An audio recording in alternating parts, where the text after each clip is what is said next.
नमस्कार, मैं Ravish Kumar. Smart city की अवधारणा भले ही जनमानस में स्पष्ट ना हो, लेकिन राजनीतिक नारों के भरोसे ये लोगों की कल्पनाओं का हिस्सा बनता चला जा रहा है। 2008-7 के साल से पूरी दुनिया में स्मार्ट सिटी की अवधारणा कंपनियों के द्वारा लॉन्च की जाती है और सरकारों के जरिए राजनीतिक नारों का हिस्सा ये बनने लगती है। आपके हिंदुस्तान में ही 2007 से स्मार्ट सिटी के बनने की प्रक्रिया शुरू होती है, जो अभी तक जारी है। जो पहले प्रोजेक्ट चुने गए थे वो 5, 6, 7 साल में भी नहीं बने हैं।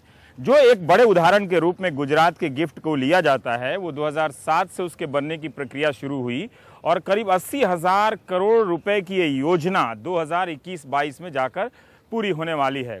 तो इसी तरह से हिंदुस्तान में 2012 या 13 के साल में कोई 18,500 करोड़ का बजट इसके लिए रखा जाता है, लेकिन अब नरेंद्र मोदी सरकार 1 लाख करोड़ रुपए का बजट इसके लिए रख रही है। केरल, बिहार, उत्तर प्रदेश और अन्य राज्यों से भी खबरें आ रही हैं कि वहां पर स्थानीय स्तर पर स्मार्ट सिटी कौन सा ज़िला बनेगा या किसी ज़िले में कौन सा हिस्सा बनेगा, उसका चयन हो रहा है और इनके बीच एक प्रतियोगिता होगी, जिनमें से कुछ पहले चरण के कुछ शहरों का चुनाव होगा। लेकिन क्या हम जानते हैं कि स्मार्ट सिटी क्या है?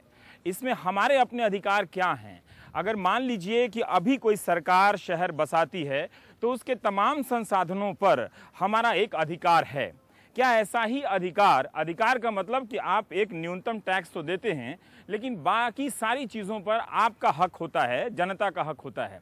लेकिन जब सरकार ज़मीन लेकर एक कंपनी बनाकर किसी कंपनी को सौंपेगी स्मार्ट सिटी की अवधारणा के तहत, हालांकि ये भी स्पष्ट नहीं है कि कैसे इसका क्या प्रारूप होगा, तब आपके अधिकार क्या होंगे। इस वक्त जब आप हाउसिंग सोसाइटी में रहने वाले हमारे दर्शक हैं, तो आपने ध्यान दिया होगा कि हाउसिंग सोसाइटी के भीतर का तो भारत बहुत स्वच्छ भारत है और वहाँ की व्यवस्था काफ़ी अच्छी होती है, क्योंकि आप उसके लिए हाउस टैक्स सरकार को देने के अलावा, म्यूनिसिपैलिटी को टैक्स पानी का देने के अलावा, आप अपने हाउसिंग सोसाइटी के व्यवस्थापक को भी एक मासिक रख रखाव के लिए पैसा देते हैं। क्या स्मार्ट सिटी में ऐसा ही होगा कि जहां आपको हर बात के लिए पैसा देना होगा, या तकनीकी के जरिए आपकी हर प्रक्रिया पर नज़र रखी जाएगी?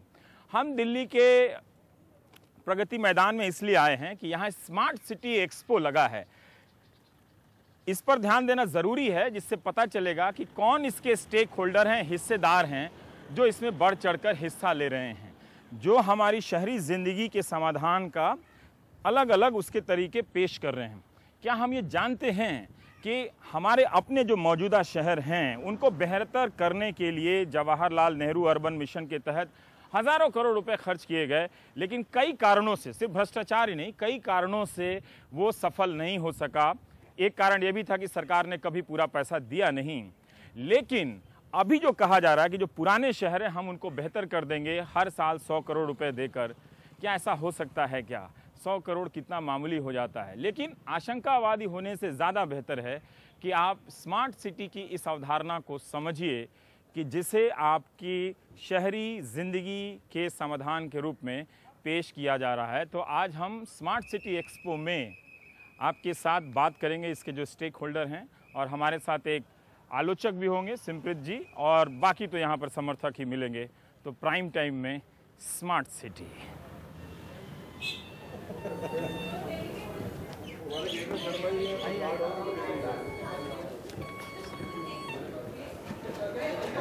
ये मेरा हमारे उधर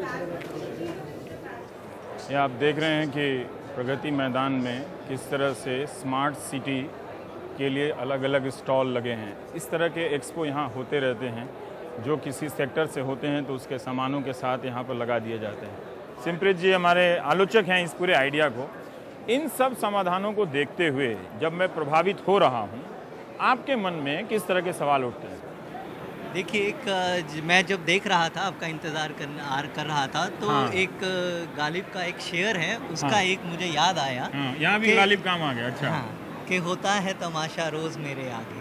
हाँ, तो एक, जैसे आप बोल रहे हैं कि आप प्रभावित हुए, तो मैं भी बहुत नहीं, मैं एक प्रभावित बात हुआ। कह रहा हूँ कि मैं प्रभावित तो मैं नहीं हुआ बिल्कुल, लेकिन कुछ ऐसे समाधान लग रहे हैं कि अब शहर की ज़िंदगी ऐसी हो जाएगी जैसे हम मोबाइल। एक चीज़ है कि यहाँ पर, क्योंकि मेरा जो पढ़ाई है, मैं खुद एक इंजीनियर रहा हूँ, हाँ। तो यहाँ मुझे एक दो दिखा कि बहुत ज़्यादा तंत्र ज्ञान के ऊपर बहुत ज़्यादा ही जोर है, हाँ। लेकिन जो एक मानव है, जो इंसान है, वो कहीं भी नहीं दिख रहा है।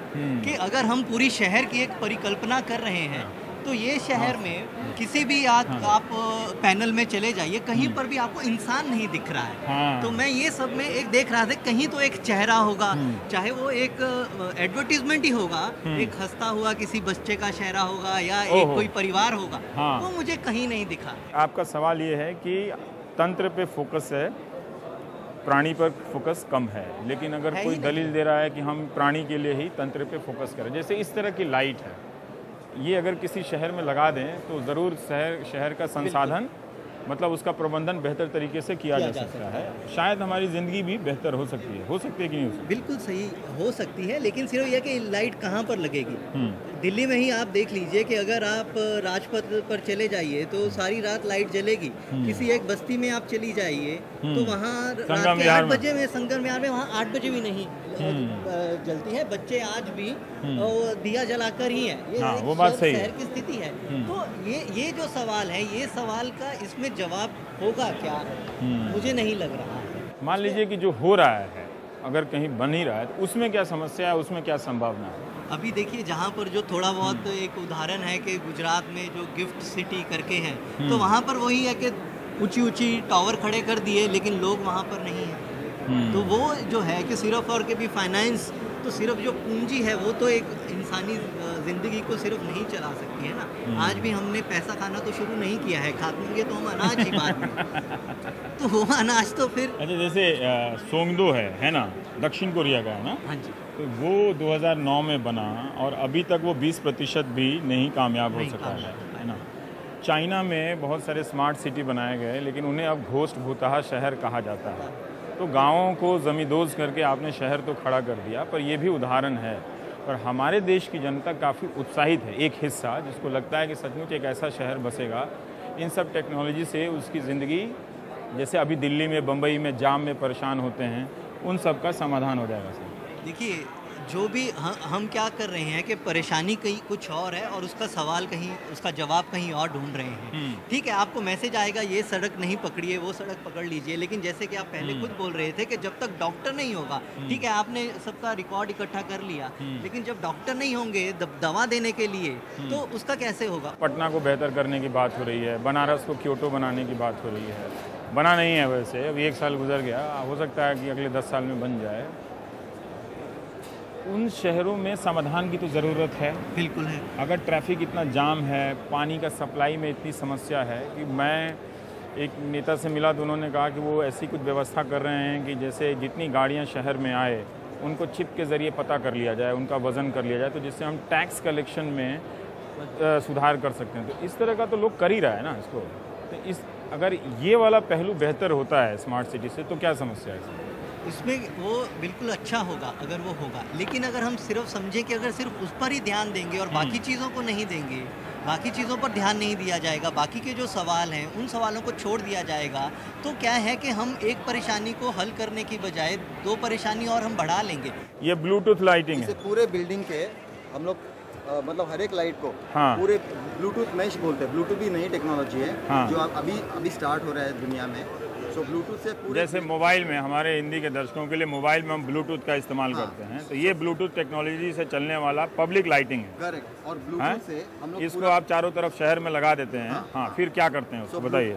ओके, ब्लूटूथ से पूरा लाइटिंग कंट्रोल कर सकते हैं। उससे क्या फ़ायदा होता है? एक तो लाइटिंग सेविंग का फ़ायदा होता है, और हमारे मोबाइल फ़ोन से जहाँ भी बंद करना है, ऑटोमेट करना है, बंद कर सकते हैं। आप इसे बंद कर सकते हैं। बिजली की खपत कम हो जाती है। मैं म्यूनिसिपैलिटी का अगर कर्मचारी हूँ, एक सेकेंड, और इस प्रगति मैदान में बहुत सारी बत्तियां जली हुई, ये मुझे इसमें पता चल जाएगा कि 10,000 बत्तियां अभी भी जल रही हैं सुबह होने के बाद भी, तो मैं यहाँ से ऑन ऑफ कर सकता हूँ। ये ऑफ कर दिया और ऑन कर दिया। हाँ, कलर भी कंट्रोल कर सकता हूँ इसका। अच्छा, तो मैंने इतनी आसानी से एक स्विच में मैं पूरे प्रगति मैदान की बत्ती बंद कर सकता हूँ, है ना। ये ब्लूटूथ टेक्नोलॉजी से ये बत्ती है जिसके ज़रिए ये हम चाहें तो इसको सिंगल तरीके से ऑफ कर सकते हैं या फिर इसको जला सकते हैं। वहाँ पे अगर देखिए इसको टच स्क्रीन से करते हैं, ये पब्लिक पूरे सिस्टम में आप लगा सकते हैं। अगर कोई RWA तय करे कि यहाँ पर मैं 500 लगा सकता हूँ, 500 बत्ती अपने मोहल्ले में लगा के ये वो भी कर सकता है वो लोग, प्राइवेटली भी लगा सकते हैं और सरकार भी लगा सकते हैं। तो उसको कितना खर्चा आएगा अंदाजन? 400 रुपए का एक बल्ब मान लें। नहीं, एक बल्ब नहीं, टोटल बताइए, मोटा मोटी बताइए कितना खर्चा। एक 4 लाख में एक मोहल्ला हो जाएगा। 400-500 बत्तियों को मॉनिटर करने का सिस्टम लग जाएगा और सिर्फ 4 लाख स्मार्टफोन से।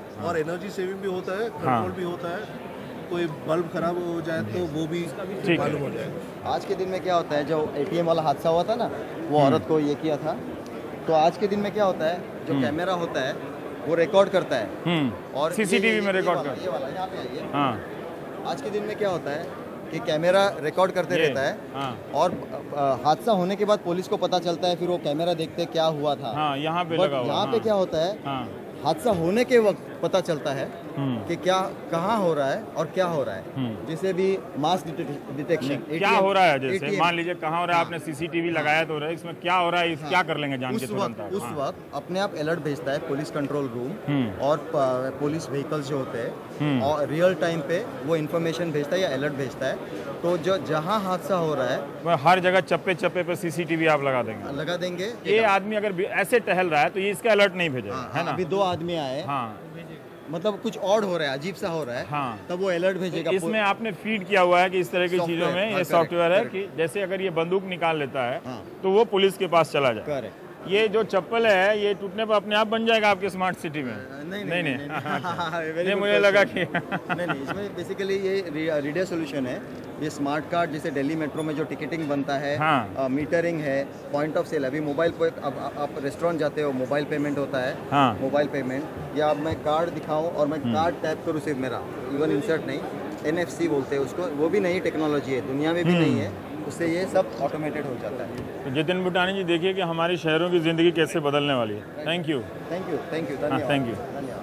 यहाँ पे जितिन, यहाँ पे सिमप्रीत जी आइएगा। ये हेल्थ केयर समाधान है। हाँ, ये इन्होंने कहाँ पर, इस देश में 40 जगह पे लगा दिया। 40 जगह पे लगा दिया। ये पब्लिक जगह पे लगाए या हॉस्पिटल में लगाए? पब्लिक जगह पे लगाए। ये क्या है, मतलब इसमें कहाँ लगाए हैं पब्लिक जगह में? जैसे एक्चुअली एक कंटेनर बेस्ड। सर हिंदी बोलना पड़ेगा सर। ओके। हाँ सर, एक कंटेनर बेस्ड सॉल्यूशन है। और जो आपका इसमें आप 10 या 10 to 13 टेस्ट कर सकते हैं, डिफरेंट टेस्ट कर सकते हैं। जनता को 80 किलोमीटर 100 किलोमीटर सिटी में जाना पड़ता है एक अच्छे डॉक्टर की कंसल्टेशन लेने के लिए। ठीक है। तो अभी आप क्या है, इलेक्ट्रॉनिक हेल्थ केयर सेंटर से आप क्या कर सकते हैं, उसी गांव के लोग, आसपास के गांव के लोग उस वाले सेंटर में आएंगे, अपना टेस्ट करवाएंगे, and that doctor will actually sit at a remote location किसी भी हॉस्पिटल का। पर ये तो जो टेलीमेडिसिन चल रहा है, तो ये टेलीमेडिसिन है या उसका विकसित रूप है? ये उसका विकसित रूप है। जो आपका टेलीमेडिसिन है उसमें आपका जो आप बैक ट्रैकिंग नहीं कर सकते, जैसे आपका पूरा जो डाटा है, अगर आपका इसमें जैसे आपने मेडक में लगाया है, ये पीपला जगह है, चंदन नगर जगह है, चंदन नगर जो तो जगह है, जैसे ये कृष्णागिरी है, तो आपको पता है कि 47 फीमेल आई हैं, 57 मर्द आए हैं इस सेंटर में इलाज के टेस्ट के लिए। करेक्ट। तो इनके सारे डिटेल दूर बैठे डॉक्टर के पास चला जाएगा, दूर बैठे डॉक्टर के पास चला जाएगा, CMO के पास चला जाएगा, आपकी हेल्थ मिनिस्ट्री के पास चला जाएगा। डॉक्टर तो आपके देश में है नहीं ना, तो अगर हम ये रिपोर्ट भेज दें तो एक डॉक्टर के पास तो और भी दबाव बढ़ जाएगा, वो रिपोर्ट को और फर्जी तरीके से देखने लगेगा। तो ये जरूरी है, मैं ये नहीं कर रहा हूँ, ये जरूरी है, लेकिन जितना ये जरूरी है उससे उतना ज़्यादा है कि हम प्रति मरीज के हिसाब से डॉक्टर की संख्या भी बढ़ाएं। तो रामनाथ जी, ये अभी जो पुराना तरीका है, इस वीडियो में देख रहे हैं, लोग कचरा ऐसे इस तरह से बाहर फेंक देते हैं, है ना?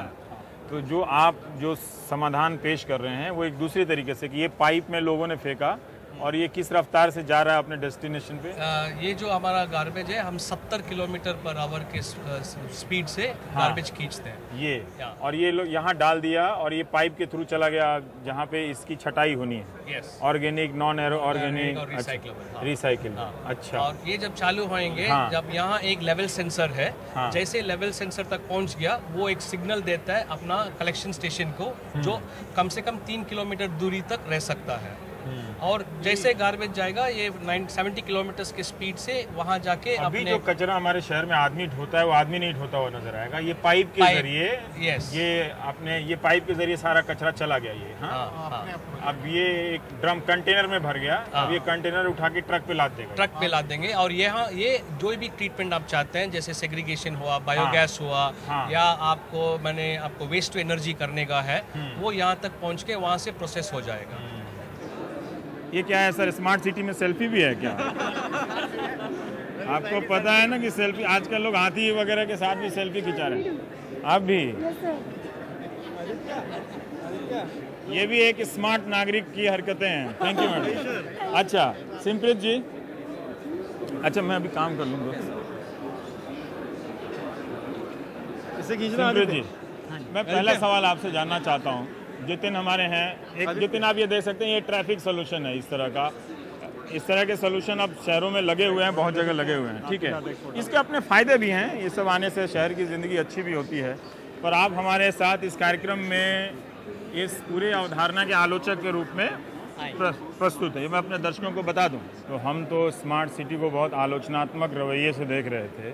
समप्रीत जी हैं, आप ज़रा सा इसकी संभावनाएं बताइए। हमारा एक सवाल है कि ऐसा कोई शहर, दिल्ली जैसे शहर में आप अलग अलग समाधान, अलग अलग कंपनी उसको लगा देगी, एक नया ऐसा भी शहर आप बना देंगे जिसमें आप सब मिलके एक नया बिल्कुल टेक्नोलॉजी के हिसाब से, जैसा हम कार्टून सीरियल में देखते हैं कि उसमें चल रहा है, उसमें हर कोई मीटर और सेंसर से चल रहा है। दो स्थितियाँ हैं स्मार्ट सिटी के होने की। आपके इस कॉन्सेप्ट में पब्लिक का अधिकार कितना है? क्या स्ट्रीट पे, रेहड़ी पटरी पे दुकान लगाने को भी आप लोग चार्ज करेंगे? क्या आप जो पार्क मेंटेन करेंगे उसे भी चार्ज करेंगे? जो सरकार भी चार्ज करती है मगर बहुत बुनियादी तौर पे, और लेकिन हमारे टैक्स से वो सुविधा देती है। मान लीजिए अगर कहीं आप कोई नया स्मार्ट सिटी बना रहे हैं, उसका म्यूनिसिपल स्ट्रक्चर क्या है, उसका मेयर कौन होगा, उसका टैक्स कलेक्शन किसके पास जाएगा? आपके पास जाएगा, कंपनी के पास, या फिर वो चुना हुआ प्रतिनिधि है उसके पास? प्रॉब्लम क्या हो रहा है, ये किसी को क्लियर ही नहीं है। ये क्लियर नहीं है कि किसको क्या जाएगा। हम जी। लोग जो रिप्रेजेंट कर हाँ जी हाँ, हम लोग जो रिप्रेजेंट करने की कोशिश कर रहे हैं कि एक प्लेटफॉर्म में सबको टेबल मिल जाएगा, ये कहाँ पे किसके पास कलेक्शन जाना है, वो क्लियर कट कंसेप्ट होना चाहिए। समप्रीत जी हमारे हैं आपके आलोचक, आप सवाल पूछिए, घबराई नहीं लोगों से। हमारे वाइस प्रेसिडेंट मिस्टर श्रीनिवास है, जी तो ये आपको बहुत अच्छे तरीके से हेलो बता सर, पाएंगे। हिंदी में ही सर हमको समझ में आती है। हाँ, बहुत बड़े, अब चूँकि मेरा लाइफ कट गया इसलिए अब मैं अंग्रेजी की चिंता नहीं करता। ये मुंबई सिटी सर्वेलेंस का प्रोजेक्ट है, ये वाला। यस। और यहाँ पे हम 18 मिलियन जो मुंबई के रहवासी हैं उनको प्रोटेक्शन दे रहे हैं। नॉट ओनली उनका लाइफ भी अच्छा बनाने की कोशिश कर रहे हैं, जैसे कि इसमें सर्वेलेंस रहेगा, कैमराज रहेगा, कमांड एंड कंट्रोल रहेगा, डेटा मैनेजमेंट रहेगा। और उसके ऊपर डेटा मैनेजमेंट क्या हुआ सर? अच्छा देखिए, अभी मैं गाड़ी चला रहा हूँ, अभी मेरे पीछे आगे ट्रैफिक है, पीछे ट्रैफिक है। अभी ये जो ट्रैफिक है, ये ट्रैफिक का सिर्फ मुझे पता है, सेंट्रलाइज लेवल पे पता नहीं है। तो उससे क्या होगा, there will be sensors, they will be talking to each other, and वो जो इंफॉर्मेशन है सेंट्रलाइज जगह पे जाएगी, उससे वो प्रोसेसिंग होगी एंड उससे हम पता कर पाएंगे। मेरी गाड़ी में मैसेज आ जाएगा कि वर्सोवा रोड पर जाम है तो आप उधर ना जाएं। लेकिन आप बताइए, जिधर जाएंगे उधर भी तो जाम ही होगा, जो अभी शहर में गाड़ियों की स्थिति है। हाँ जी सर, तो सूचना तो मिल गई, मैं एम्पावर्ड हो गया, लेकिन रास्ता तो वही नहीं मिला ना, गाड़ियां तो सड़क पे नहीं कम होंगी। नहीं, वो उसका हो सकता है, रास्ता भी हो सकता है, बट कैसा है, ये धीरे धीरे होगा। बट ये जो प्रोजेक्ट है, ये आपने लॉन्च कर दिया है या कर रहे हैं धीरे धीरे? ये प्रोजेक्ट इम्प्लीमेंट हो रहा है। ये फर्स्ट टाइम प्रोजेक्ट इंडिया में एट दिस ग्रैंडियर स्केल। इस सेवा को लेने के लिए लोगों को कितना पैसा देना पड़ेगा? ये गवर्नमेंट का इनिशिएटिव है। अभी of course government tax collect करेगा, उसके हिसाब से they will have their own schemes, है ना। बट मतलब अगर मैं वो सेवा लूंगा तो मुझे भी कुछ देना पड़ेगा, 5-10 रुपया, नहीं तो ये काफी महंगा है। नहीं, ऐसा नहीं होता है। हर एक सिटी के पास अपना पैसा होता है, फंड होता है। हर सिटी के सिटी को सेफ बनाने की गवर्नमेंट की इनिशिएटिव है, ये उसके हिसाब से बन रहे हैं। तो ये दूसरा एक सिचुएशन बता दें, जो ट्रैफिक एग्जांपल ले रहे थे, अगर एक पर्टिकुलर इमरजेंसी सिचुएशन है, किसी एम्बुलेंस को पूरा राइट ऑफ वे देना है, ठीक है, उसके लिए आज का प्रॉब्लम ये है कि सारे सॉल्यूशंस इंटीग्रेटेड नहीं है। एक सेंट्रल लोकेशन पर जहाँ से कंट्रोल किया जा सकता है कि ये रूट ऑफ वे पहले एम्बुलेंस को डेडिकेट किया जाए। देखिए, ये दिल्ली में बहुत चल रहा है। दिल्ली में एक चल रहा है कि हम एक ग्रीन लाइन बना देंगे जिसमें चलेगा, लेकिन सड़क ही सीमित है। आप अगर दक्षिण दिल्ली में शाम 5 बजे या सुबह 9 बजे जाकर देखें तो वो सड़कों पर गाड़ियां इतनी भरी हुई हैं कि कोई अगर जगह देना भी चाहे तो नहीं दे सकता है। तो उस समस्या को आप इससे कैसे दूर कर देंगे? आप ये सिचुएशन बता रहे हैं, इसमें किसी लेन को अलोकेट करने की जरूरत नहीं है। जब पर्टिकुलर सिचुएशन आ जाए तभी डायनामिकली आप इसको एलोकेट कर सकते हैं। वो लेन को आपको किसी को डिमार्क करने की जरूरत नहीं है कि ये ग्रीन लेन में सिर्फ यही गाड़ियां चलेगी परमानेंटली।